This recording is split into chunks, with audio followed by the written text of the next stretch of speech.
Hello बच्चों, पिछले lecture में हम लोगों ने कुछ बेसिक्स देखा था इक्विलिब्रियम से रिलेटेड। कुछ क्वेश्चंस भी किए थे और मैंने कोशिश किया था कि आपको एक बेसिक आइडिया चीज़ों का लग जाए। उसी में आगे हम लोग देखेंगे आज इक्विलिब्रियम कांस्टेंट के बारे में। आइए बेहतरीन तरीके से एक लेक्चर स्टार्ट किया जाता है।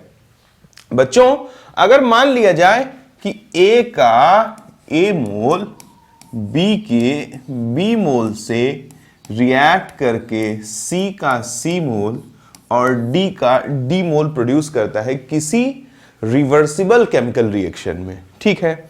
और साथ ही साथ मैं एज्यूम कर लूं कि जो फॉरवर्ड डायरेक्शन के लिए रेट कांस्टेंट है, suppose it is KF and the rate for the forward direction is RF.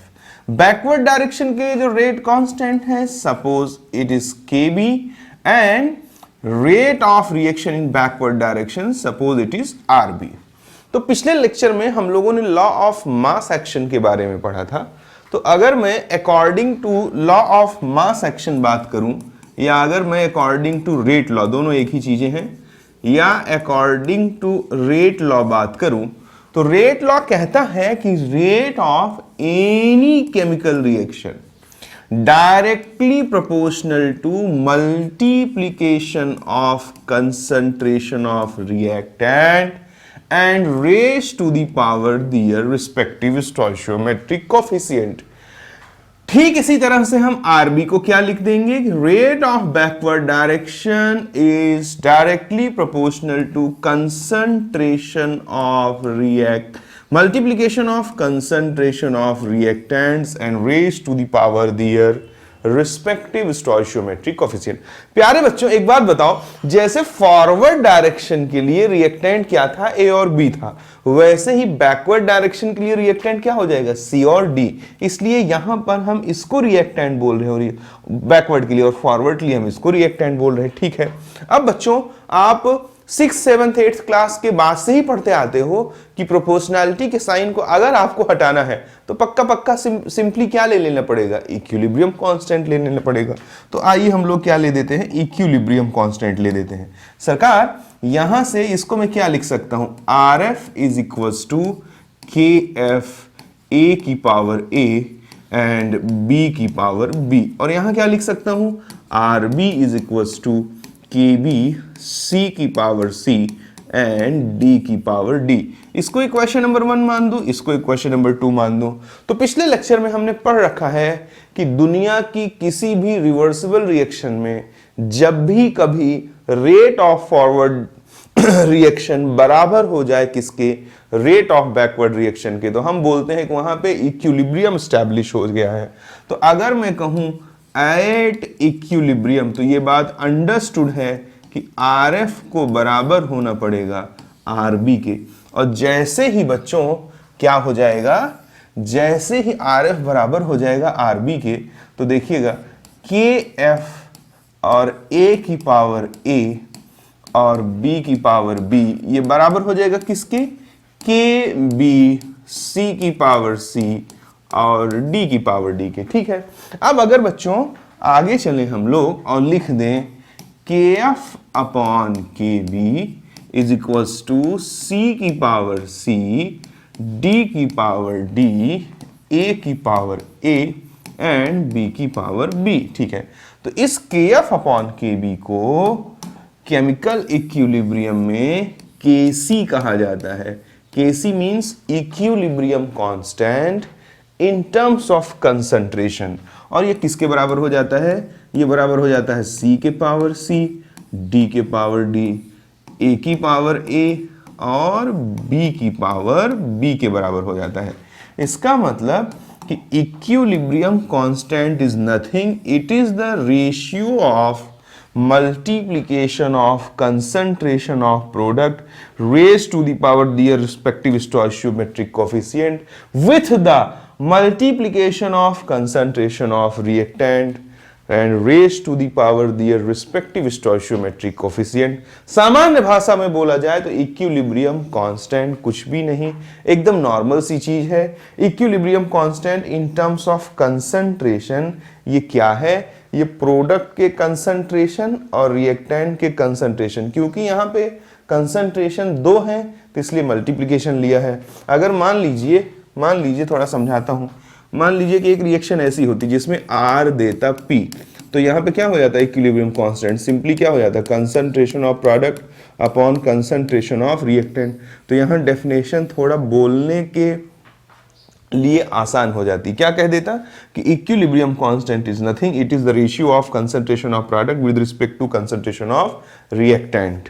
But यहां क्योंकि 2 रिएक्टेंट है और 2 प्रोडक्ट है, इसलिए ऐसे बोलना पड़ता है कि equilibrium constant is the ratio of multiplication of concentration of product and raise to the power their respective stoichiometric coefficient with the multiplication of concentration of reactant and raise to the power their respective stoichiometric coefficient. अब बच्चों इसको हम अगर केसी बोलेंगे तो देखो केसी इसके बराबर होता है, यानी कि केसी जो है बच्चों वो बराबर होता है c की पावर c, d की पावर d और a की पावर a और b की पावर b को। इसको लगभग सभी बच्चे जानते हैं, लेकिन काफी दिन हो जाते हैं पढ़े हुए तो इस बात को वो भूल जाते हैं। आप इस पे भी जोर देना, क्योंकि कई बार क्वेश्चन इस पे बना देता है और बच्चा थोड़ा उसको मतलब उसका रिएक्शन टाइम थोड़ा सा बढ़ जाता है, कारण बेहतर तरीके से चीजें उसके दिमाग में नहीं रहती। जैसे देखिए मैं क्या कहना चाह रहा, मैं कहना चाह रहा कि Kc जो है वो Kf अपॉन Kb भी होता है, इसे कभी भूले ना।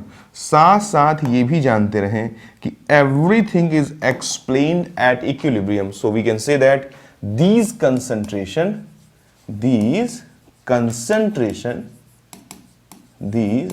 concentrations are at equilibrium। तो बच्चों ये हमने इतनी देर में Kc पढ़ा।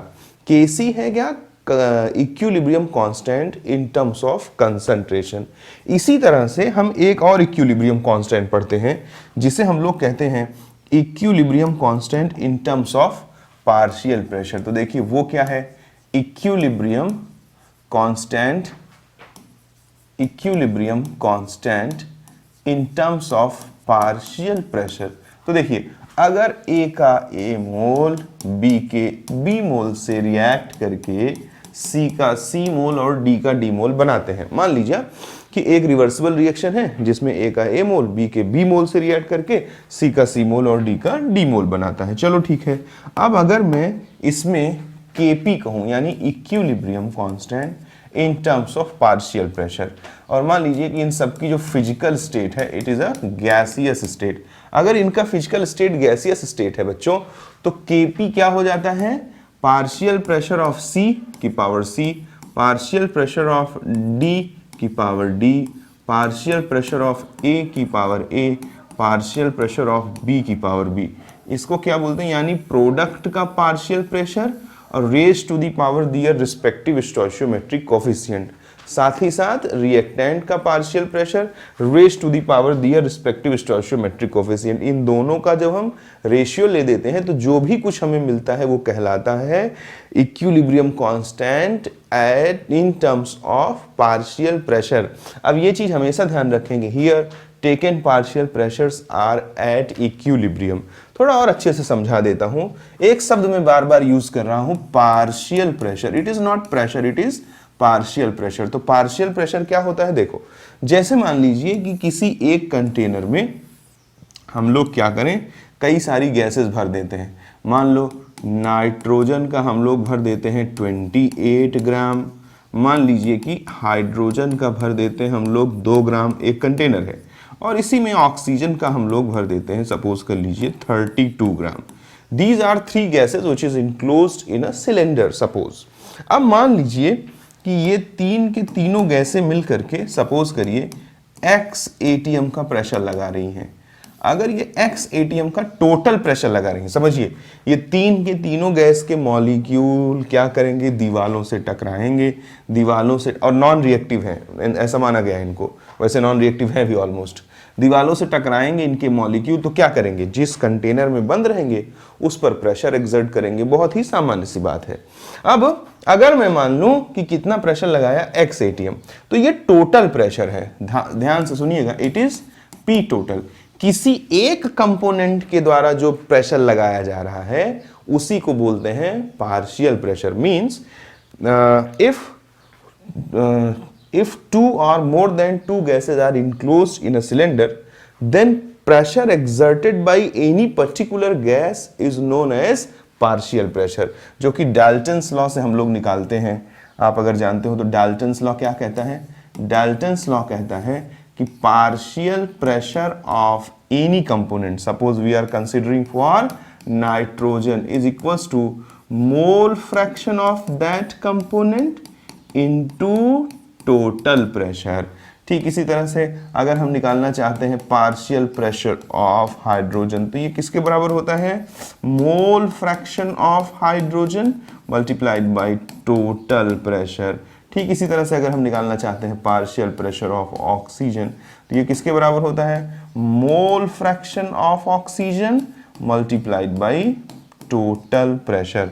उम्मीद करता हूं कि आपको मोल वगैरह निकालना आता होगा। मेथड 1 लगता है, आप लेक्चर डाला हुआ उस पर चाहे तो देख सकते हैं। अमाउंट ऑफ सब्सटेंस ग्राम में दिया है तो मोलर मास से डिवाइड कर दोगे, ये 1 आ जाएगा, ये भी 1 आ जाएगा, ये भी 1 आ जाएगा, यानी इन सबके एक मोल मौजूद हैं। तो मोल फ्रैक्शन क्या होता है?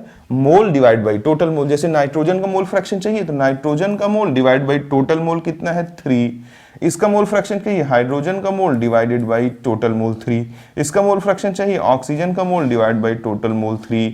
और यहाँ पे टोटल प्रेशर कितना दिया है? x atm। मीन्स अगर मैं बोलूं कि partial pressure of what? Partial pressure of nitrogen, ये किसके बराबर हो जाएगा? 1/3x। Partial pressure of oxygen किसके बराबर हो जाएगा? It is again equals to 1/3 into x। And partial pressure of hydrogen किसके बराबर हो जाएगा? It is again equals to 1/3 into x। तो उम्मीद करता हूं कि समझा होगा आपको बेसिक मतलब कि what is the meaning of partial pressure. Partial pressure क्या है? किसी भी गैसियस मिक्सचर में किसी एक कंपोनेंट के द्वारा जो लगाया गया प्रेशर है बच्चों, उसको अपन क्या बोलते हैं? Partial pressure. और यहां हमने क्या लिखा? Equilibrium constant in terms of partial pressure. Equilibrium constant in terms of partial pressure में आपको कुछ भी नहीं करना है, खाली प्रोडक्ट के पार्शियल प्रेशर और raise to the power their respective stoichiometric को डिवाइड कर देना है रिएक्टेंट के पार्शियल प्रेशर के multiplication and raise to the power their respective stoichiometric coefficient से। अब अगर आपको ये भी समझ में आया है तो बड़ी अच्छी बात है। हाँ, ये मत भूलें कि equilibrium constant is defined at equilibrium, that's why these pressure means PC, PD और साथ साथ पीए और पीबी, ये सबके सब कब हैं? ये सबके सब एट इक्विलिब्रियम है। अगर ये इक्विलिब्रियम से पहले ले लिए या इक्विलिब्रियम के बाद ले लिए तो ये कभी भी केपी नहीं कहलाएगा। ये रेशियो तभी केपी कहलाएगा जब these pressures are considered at only and only and only and only and only at equilibrium. ठीक है, अगर इतनी बात आपको समझ में आ गई तो मैं एक बात और बोल देता हूं कि इक्विलिब्रियम कांस्टेंट, ये जो इक्विलिब्रियम कांस्टेंट होता है कि it is the function of only and only, only and only लिख दे रहा हूं, कुछ भी दिखे बोलना मत, याद रख लेना ये बात कि कुछ और मत बोल देना, only and only of temperature. Equilibrium constant सिर्फ और सिर्फ किसका फंक्शन होता है? टेम्परेचर का फंक्शन होता है। बिना टेम्परेचर को बदले हम इक्विलिब्रियम कांस्टेंट को बदल नहीं सकते हैं। कंसंट्रेशन बदल दो, पार्शियल प्रेशर बदल दो, कुछ भी कर दो, वो बदलेगा नहीं। क्यों नहीं बदलेगा वो मैं आपको धीरे धीरे समझाऊंगा जैसे जैसे लेक्चर बढ़ता जाएगा। अभी आज के लेक्चर में सिर्फ आप इतना पकड़ के रखिए बात को कि इक्विलिब्रियम कांस्टेंट जो होता है वो कभी भी सिर्फ और सिर्फ और सिर्फ और सिर्फ और सिर्फ और सिर्फ और सिर्फ और सिर्फ टेम्परेचर पे डिपेंड करता है और किसी चीज पे डिपेंड नहीं करता है। प्यारे सरकार, अब मैं अगर आगे चलना चाहूं और एक छोटी सी बात आपको दिखाना चाहूं, relation between Kp and Kc, तो चलिए शुरू करते हैं और आप इनको समझने की कोशिश करिएगा। Relation between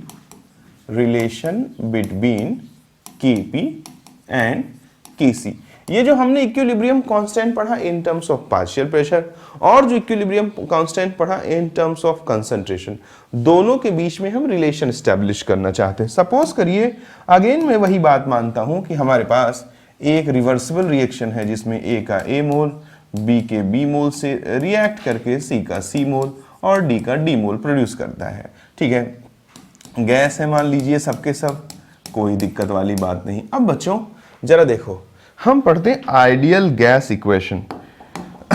ideal gas equation क्या है? PV is equals to nRT, state of matter, जो कि नीट के सिलेबस से तो हट गया है, लेकिन जो है जेई के सिलेबस से नहीं हटा है। तो आइडियल गैस के बारे में अपन स्टेट ऑफ मैटर में डिस्कस करेंगे जब कभी उस पर लेक्चर डालेंगे। अभी आप इतना जानते रहिए कि जो भी गैसेस हैं वो जब उनके बीच दो बातें ना मानी जाएं, कौन कौन सी? इंटरमॉलिक्यूलर अट्रैक्शन फोर्स, इसको कितना मान लिया जाए? 0। यानी कि दो मॉलिक्यूल के बीच लगने वाला अट्रैक्शन फोर्स अगर 0 मान लिया जाए, और दूसरी बात उनके खुद के द्वारा घेरा गया वॉल्यूम भी 0 मान लिया जाए। खुद के द्वारा घेरा गया वॉल्यूम, जैसे सपोज करिए कि मैं एक लेक्चर शूट कर रहा हूं आपके लिए, मैं इस कमरे में खड़ा हूं, तो मैं इस कमरे में कितनी दूर में घूम सकता हूं? मैं इस कमरे में कमरे का वॉल्यूम माइनस मेरी बॉडी का वॉल्यूम, इतनी देर में घूम सकता हूं। और तो लेकिन वहां क्या होता है आइडियल गैस के केस में? आइडियल गैस के केस में जैसे मान लो कि एक बर्तन है 5 लीटर का, तो इसमें जब हम गैस को डालते हैं तो हम गैस के मॉलिक्यूल के खुद के द्वारा घेरा गया वॉल्यूम कितना कंसीडर करते हैं? 0 कंसीडर करते हैं। यानी गैस पूरे के पूरे वॉल्यूम में घूम सकता है। तो जब ये दो बातें मान ली जाएं तो दुनिया की सारी गैसेस आइडियल गैस बन जाती हैं। Means what is the actual meaning of ideal gas? Means we are neglecting the intermolecular attraction force working between the two molecule of gas, and same time we are also neglecting the volume occupied by the gaseous molecule inside the cylinder. तो आप ये बात अगर अच्छा लगे तो ध्यान रख लीजिएगा, नोट कर लीजिएगा, अदरवाइज कोई बात ही नहीं है।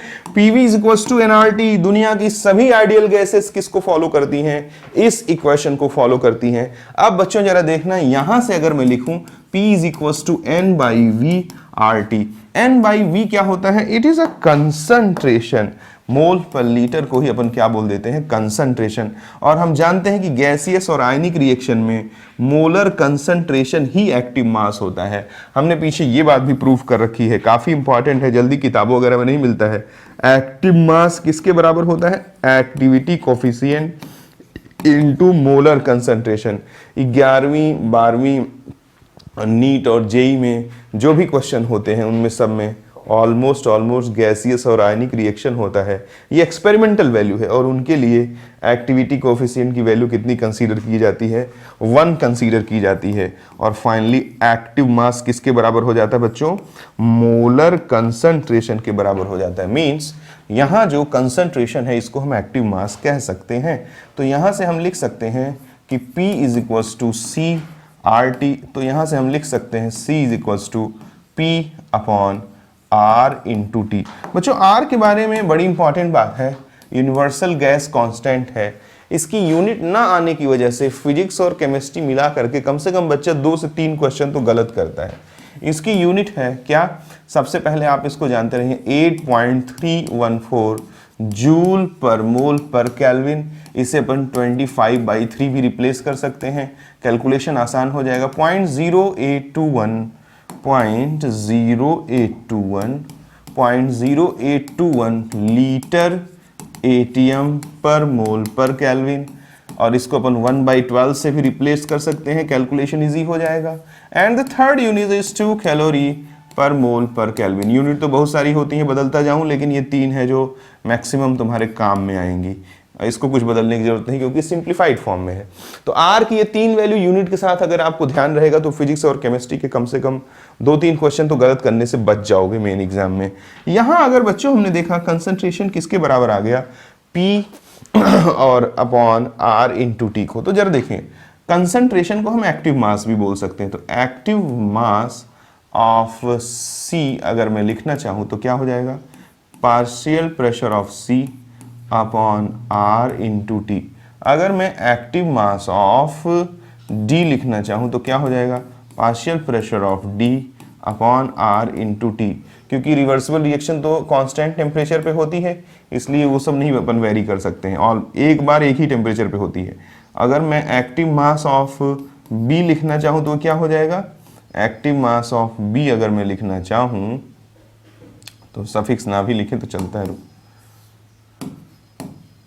एक्टिव मास ऑफ B लिखना चाहेंगे तो PB अपॉन RT हो जाएगा।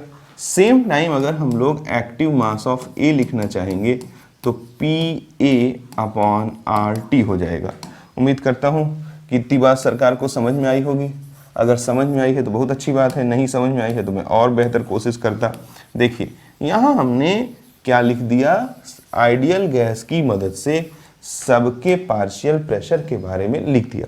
अब बच्चों जरा देखिए, अब हम जानते हैं कि Kp से पहले जो Kc पढ़े थे वो Kc क्या आया था, C की पावर C आया था, D की पावर D आया था, अपॉन में A की पावर A आया था और B की पावर B आया था। तो अगर हम Kc इसको जरा सेपरेट कर देते हैं, Kc पढ़ रहे हैं तो जरा देखें कंसंट्रेशन ऑफ C की जगह मैं क्या पुट कर सकता हूं। देखिए PC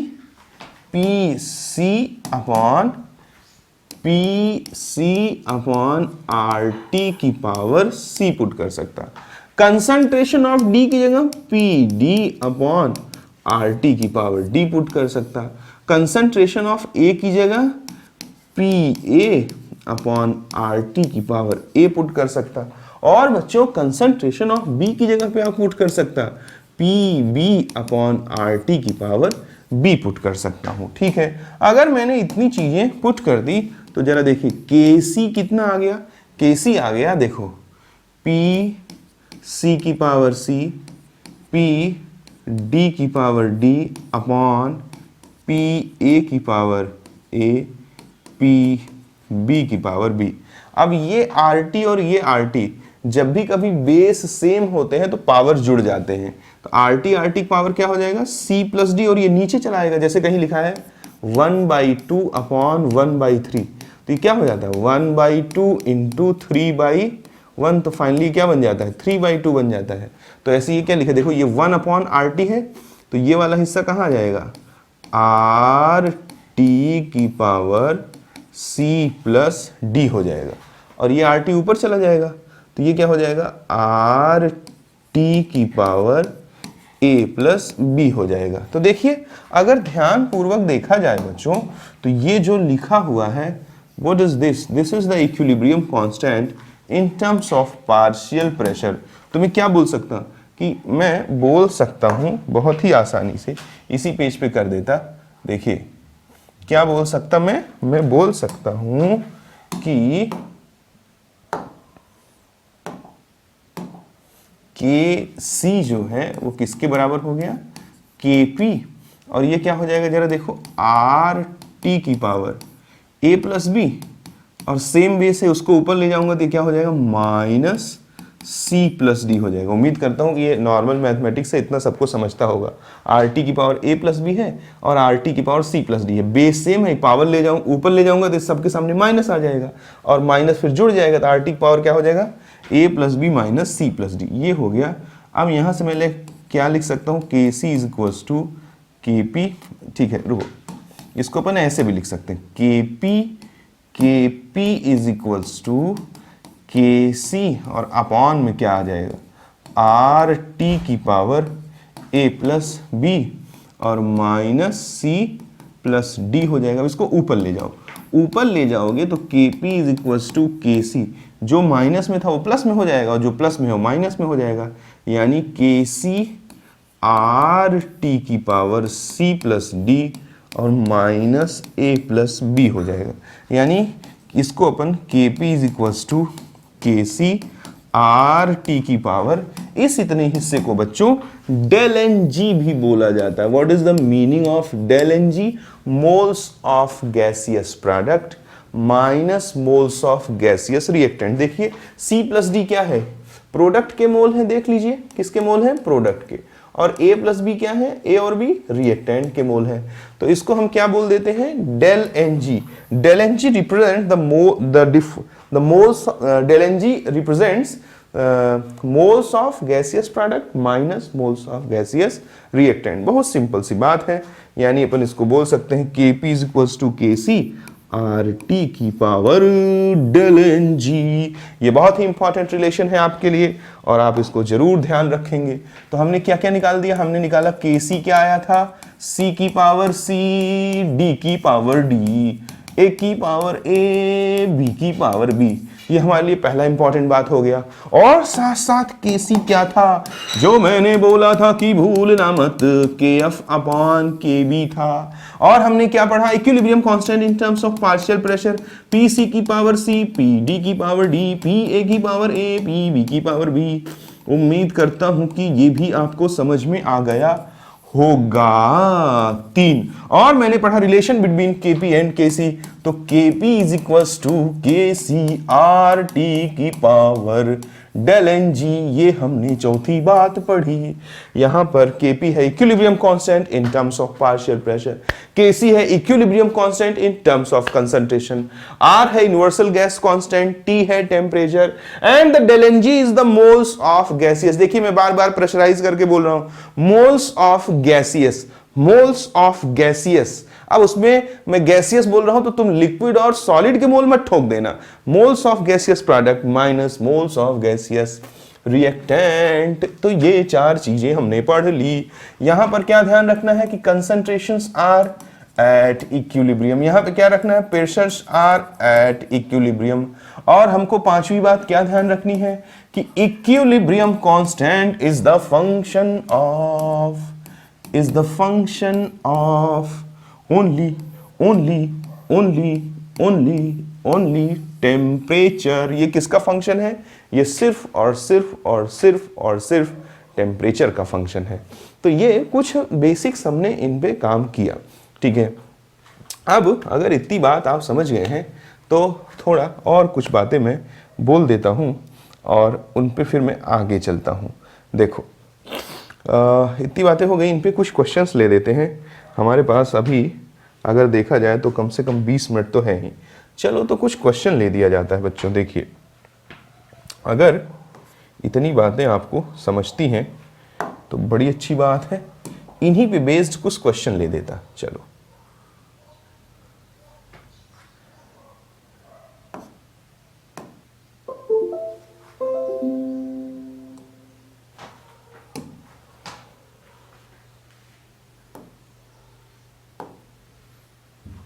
देखिए, अगर बच्चों हम लोग पहले क्वेश्चन की बात कर लेते हैं तो जरा इसी को देखते हैं अपन। सबसे पहले कहता है हमें कि in a chemical equilibrium the rate constant, in a chemical equilibrium the rate constant for backward reaction. यानी हमें क्या दिया हुआ है, हमें आरबी की वैल्यू दी हुई है। कितना आ गया आरबी की वैल्यू बेटा, आरबी की वैल्यू दिया हुआ है 7.5 इंटू 10 की पावर -4 के बराबर। और कहता है and the equilibrium constant, rate of backward direction दिया है और इक्विलिब्रियम कांस्टेंट हमें के सी दिया हुआ है। कितना दिया हुआ है, 7.5 इंटू नहीं सॉरी 1.5 दिया हुआ है। कितना दिया हुआ है, 1.5 दिया हुआ है। अच्छा इक्विलिब्रियम कांस्टेंट की वैल्यू हमरा के दिया है 1.5 और हमसे क्या पूछ रहा है, the rate constant for the forward reaction, RF पूछ रहा है। तो भैया अभी तो थोड़ी देर पहले पढ़ाया कि Kc is equals to Kf upon Kb। The value of Kc is given 1.5 and R, ठीक है, हाँ रेट कांस्टेंट। अच्छा ये आर एफ नहीं, ये हमको के बी दिया हुआ है, ठीक है, ये के बी दिया हुआ है। तो के बी दिया हुआ है और के एफ पूछ रहा है, आर एफ ना पूछ करके, रेट ना पूछ के रेट कांस्टेंट पूछ रहा है। It's okay. तो 1.5, तो के एफ हमको निकालना है, के बी हमको दिया हुआ है 7.5 इंटू 10 की पावर -4। क्या करना है, बहुत बड़ा क्वेश्चन था ये, नहीं, सिंपल मल्टीप्लाई 1.5 इंटू 7.5 इंटू 10 की पावर -4 कर दोगे तो आपको आंसर आ जाएगा के एफ 15×5 = 75 और 15×7 = 105 और 7 जोड़ दोगे तो 112 के आसपास आ जाएगा। 2 अंक पे इस पर 2 पॉइंट पे डेसिमल मार दो और इंटू 10 की पावर -4, या इसी को अपन क्या लिख सकते हैं, 1.125 इंटू 10 की पावर -3 लिख सकते हैं। तो is it given, yes, is it given in option number 3। तो बहुत सिंपल सी बात है, वही एक ही कॉन्सेप्ट यूज होगा जो हमारा मेन है, ये कि के सी इक्वल्स टू के एफ अपॉन के बी के बराबर है। उम्मीद करता हूं कि ये क्वेश्चन आपको समझ में आया होगा। अब बच्चों अगर अपन अगला क्वेश्चन देखें तो अगला क्वेश्चन देखिए, इसमें भी कुछ खास दम नहीं है, मैंने कुछ बेसिक्स पे वो काम करने की कोशिश की है। लास्ट में आपको बहुत बेहतर तरीके से स्टैंडर्ड क्वेश्चंस की भी प्रैक्टिस करा दी जाएगी। बट ये जान लीजिए कि नीट और मेंस का एग्जाम बहुत अनसंट नहीं कुछ पूछ रहा है आजकल, ऐसी चीजें पूछ रहा है जो बिल्कुल ओरिएंटेड बातें हों। चलो तो देखते हैं, the equilibrium concentration of B for the reversible reaction can be evaluated by the expression. ठीक है, बी कैसे निकाला जा सकता है? अगर हम के सी लिखना चाहें इसके लिए तो के सी हो जाएगा concentration of B upon concentration of A. हम जानते हैं कि के सी किसके बराबर होता है? के एफ अपॉन के बी के बराबर होता है। तो ये हो जाएगा concentration of B upon concentration of A. We are finally interested to calculate what? We are finally interested to calculate concentration of B। तो concentration of B किसके बराबर हो जाएगा बच्चों? KF अपॉन KB और इनटू क्या हो जाएगा? क्रॉस मल्टीप्लाई कर दोगे A। तो ये हो गया हमारा क्या? concentration of B। तो जरा देखें कि पहला ऑप्शन क्या है? KC A इनवर्स नहीं, KF अपॉन के बी, तो के एफ अपॉन के बी, बी ही पूछ रहा है ना, तो कंसंट्रेशन ऑफ बी पूछ रहा है फॉर द रिवर्स। ठीक है, दूसरा ऑप्शन क्या दिया है? के एफ अपॉन के बी, हाँ ए का इनवर्स, ये तो गलत दिया है, ए इनवर्स में नहीं आएगा। तीसरा क्या दिया हुआ है? के एफ के बी का इनवर्स ए, हाँ तो इसी को हम ऐसे लिख सकते हैं ना, के एफ लिख सकते हैं, के बी अपॉन में है तो के बी का इनवर्स लिख सकते हैं इनटू ए लिख सकते हैं। Means Which option is right? Third option is right बच्चों।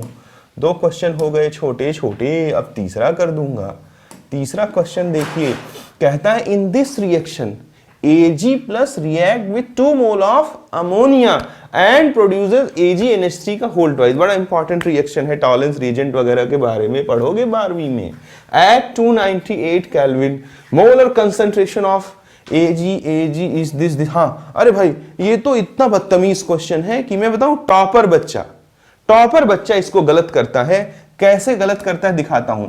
इस इजी क्वेश्चन को एग्जाम में टॉपर बच्चा कैसे गलत करके आएगा ये मैं आपको दिखा सकता हूं। ये देखिए, हमारे पास रिएक्शन है Ag प्लस, रिएक्ट कर रहा है 2 मोल अमोनिया के साथ और प्रोड्यूस कर रहा है Ag और NH3 का होल ट्वाइस प्रोड्यूस कर रहा है। ठीक है, इसका इक्विलिब्रियम कंसंट्रेशन क्या हो जाएगा जरा देखें, AgNH3 का होल ट्वाइस और अपॉन Ag प्लस और NH3 का होल ट्वाइस। अब देखो कितना बदमाश है, रिएक्शन में पहले Ag आता है, फिर अमोनिया, फिर AgNH3 का होल ट्वाइस आता है।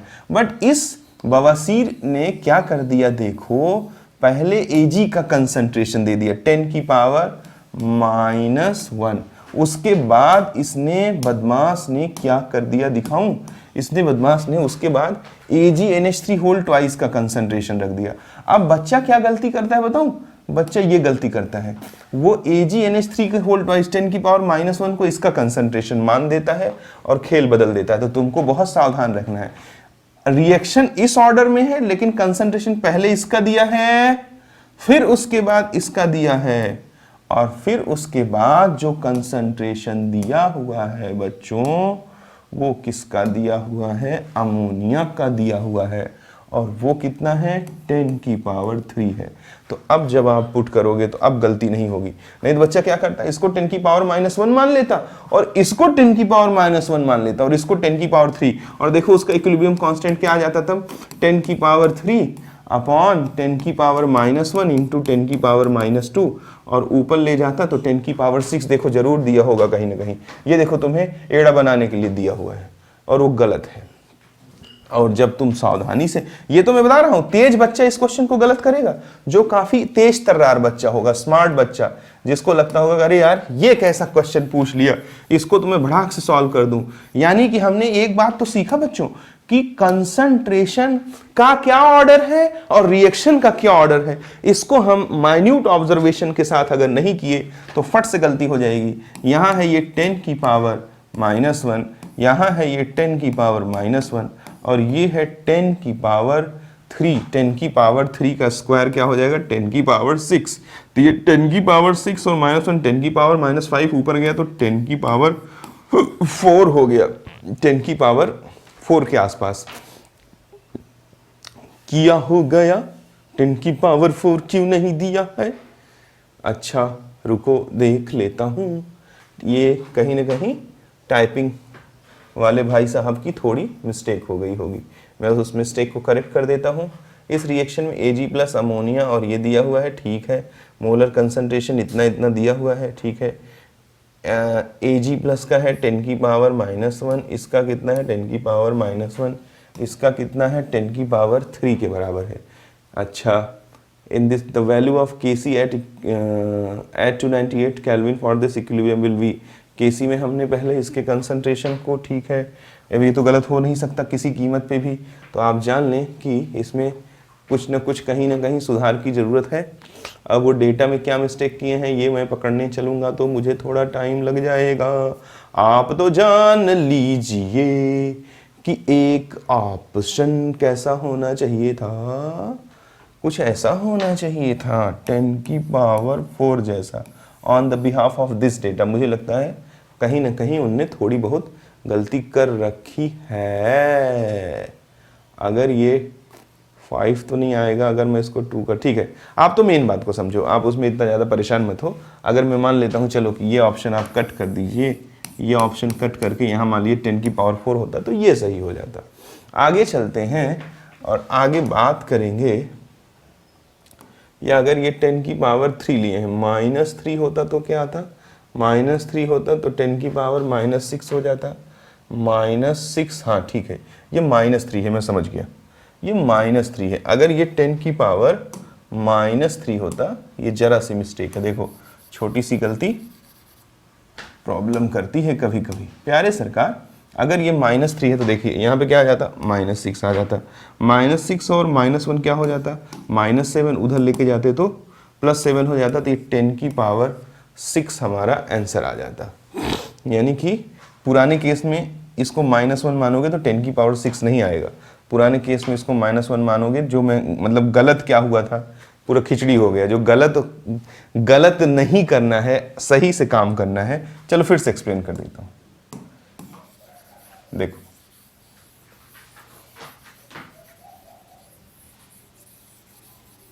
देखिए एक जरा सी माइनस की अगर टाइपिंग में मिस्टेक है तो देखिए पूरी बात को कहने में थोड़ी सी, ऐसे तो कहा जा सकता है, लेकिन क्या है कि अगर अपन वीडियो शूट करते हैं तो अपना एम होता है कि एक वो भी बच्चा चीज़ों को जान पाए जो एवरेज और बिलो एवरेज दिमाग रखता है, अगर वो भी पढ़ना चाहे तो पढ़ सके। देखो अगर यहाँ पर हम देखेंगे तो रिएक्शन है Ag प्लस और 2NH3 और उसके बाद इससे क्या बन रहा है AgNH3 का होल ट्वाइस, और इस कॉम्प्लेक्स पे टोटल पे कितना चार्ज आ रहा है, पॉजिटिव।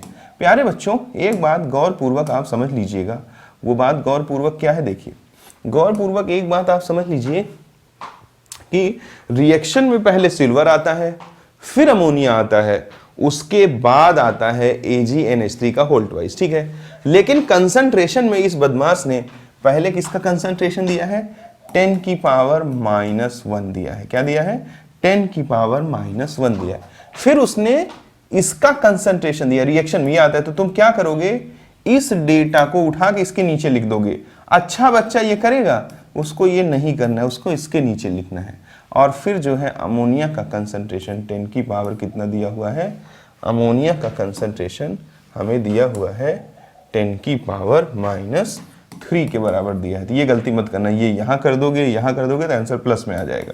तो Kc कितना हो जाएगा, इसका कंसंट्रेशन किसका, Ag प्रोडक्ट NH3 के whole twice plus upon Ag plus, और इसका मोलर कोफिशिएंट 2 है तो NH3 का स्क्वायर लिखना पड़ेगा। तो ये कितना आ गया, 10 की पावर -1, ये कितना आ गया 10 की पावर -1, ये 10 की पावर -6, -7 ऊपर गया प्लस, तो +7 और -1 10 की पावर 6 हो जाएगा।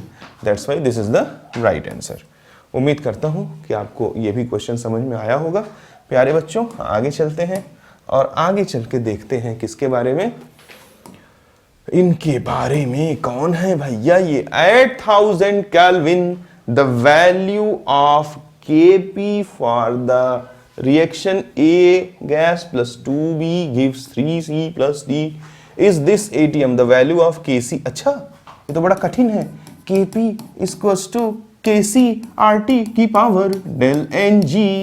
ठीक है, हमको क्या दिया हुआ है? Kp दिया हुआ है 0.05 एटीएम। ठीक है, और हमसे Kc पूछ रहा है। ठीक है, Kc आ जाओ, इधर आ जाओ, RT के टर्म में दे रहा है।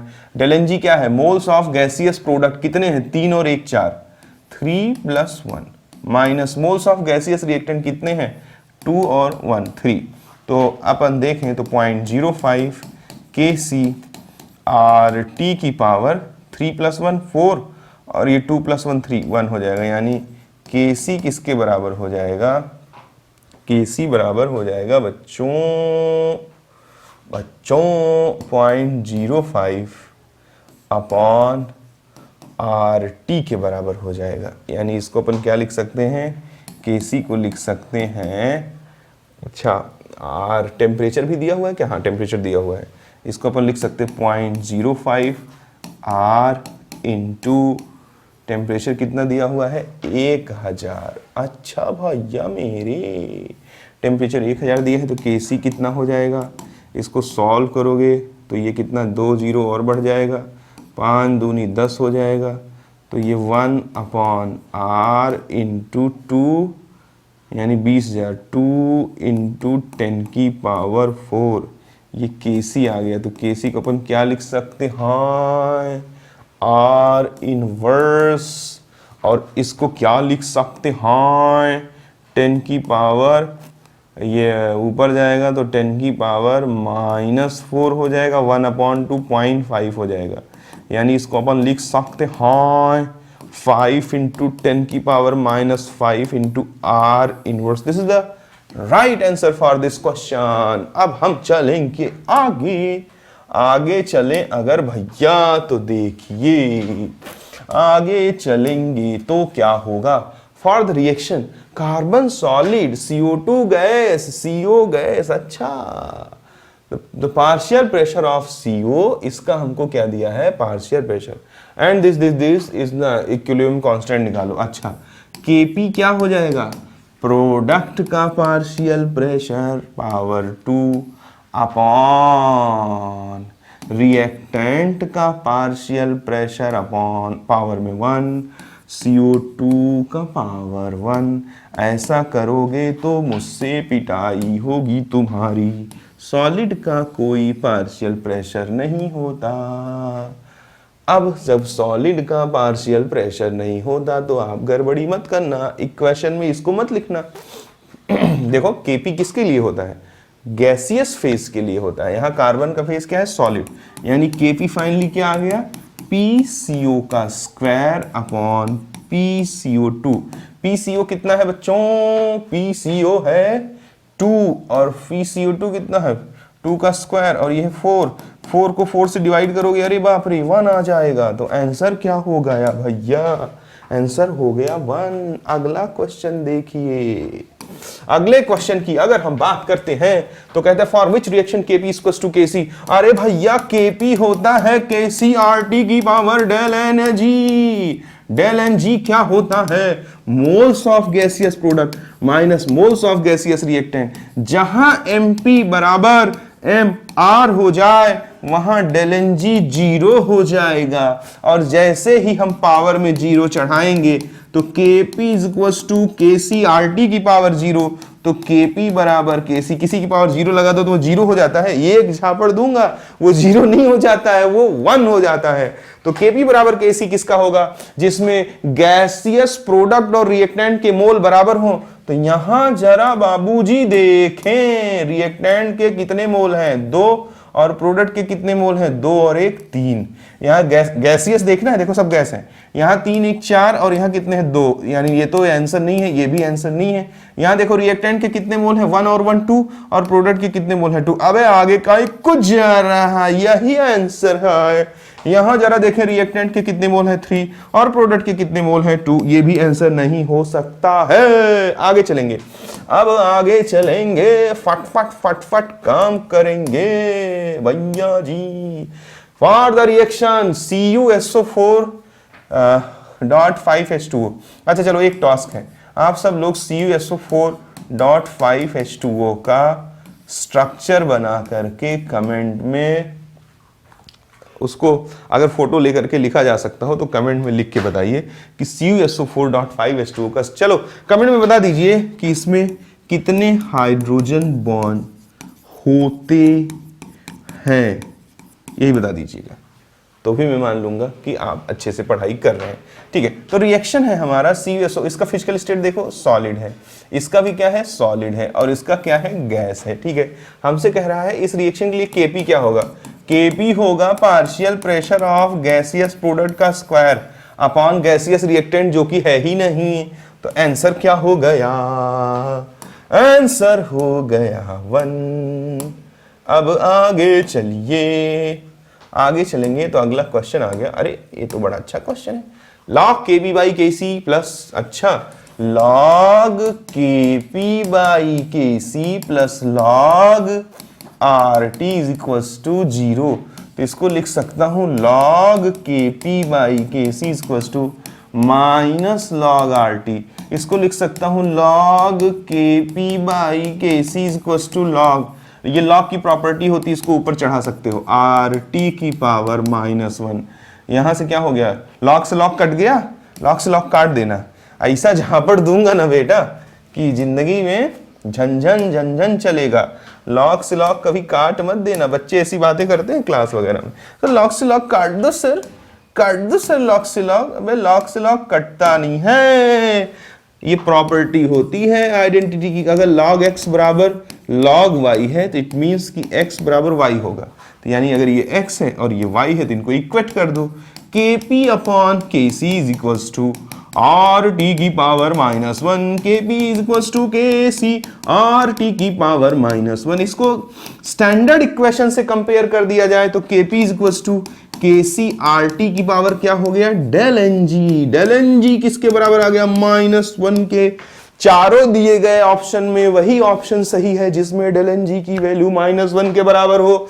तो देखिए इसमें प्रोडक्ट कितना है 2, और अगर इसमें प्रोडक्ट है 2, अच्छा अगर प्रोडक्ट है 2 रिएक्टेंट है 1 तो 2 - 1 कितना होता है 1।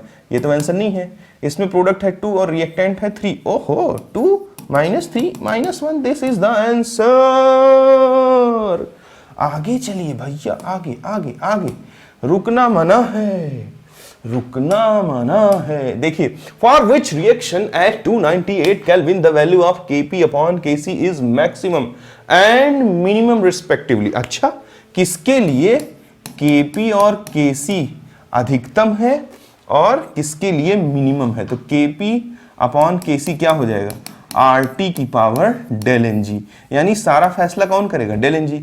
जिसका डेल Ng ज्यादा हुआ उसका Kp बाई Kc भी ज्यादा होगा, और जिसका डेल Ng कम हो गया बच्चों क्या होगा, उसका Kp बाई Kc क्या हो जाएगा, कम हो जाएगा। ठीक है, अब हम देखते हैं। चलो मॉर्निंग में शूट कर रहा है, अभी कोचिंग में भी जाके लेक्चर लेना है, तो हमारे पास ज़्यादा से ज़्यादा 10 मिनट और है, फटाफट फिनिश कर देते हैं। चलो देखो डेल Ng कि किसका ज़्यादा है, चलो देखते हैं। 2 - 1 कितना, ये सब गैस मान के चलो। 2 - 1 कितना हो जाएगा 1, यहाँ पे कितना हो जाएगा -1, यहाँ पे कितना हो जाएगा 4 - 2 2, यहाँ पे 7 - 3 और +1 4, ये 3 हो जाएगा। तो सबसे ज़्यादा डेल Ng किसका है इस इक्वेशन का, तो Kp बाई Kc मैक्सिमम किसके लिए होगा, अधिकतम होगा D के लिए, और Kp बाई Kc मिनिमम किसके लिए होगा, जिसके लिए डेल Ng सबसे कम हो, B के लिए। तो B के लिए मिनिमम और D के लिए मैक्सिमम। B D कुठे आया है, मिनिमम मैक्सिमम पूछा, मैक्सिमम, हाँ मैक्सिमम मिनिमम पूछा। हाँ देखना, नहीं 2 ऑप्शन दे देता, देखो मैक्सिमम और मिनिमम पूछता तो मैक्सिमम किसका आया है? मैक्सिमम आया है डी का, तो डी कॉमा बी आंसर हो जाता। लेकिन अगर मिनिमम मैक्सिमम पूछता तो बी कॉमा डी आंसर हो जाता। अब इसमें तो एक ही दिया है डी और बी, लेकिन मैं और बदमाश ऑप्शन बनाऊं तो इसकी जगह सी और बी ना करके इसकी जगह मैं बी और डी कर देता। तो ऐसी स्थिति में भी अगर होशो हवास में बच्चा नहीं बैठा है तो फट से गलती कर देता है। ये भी एक इंपॉर्टेंट बात है।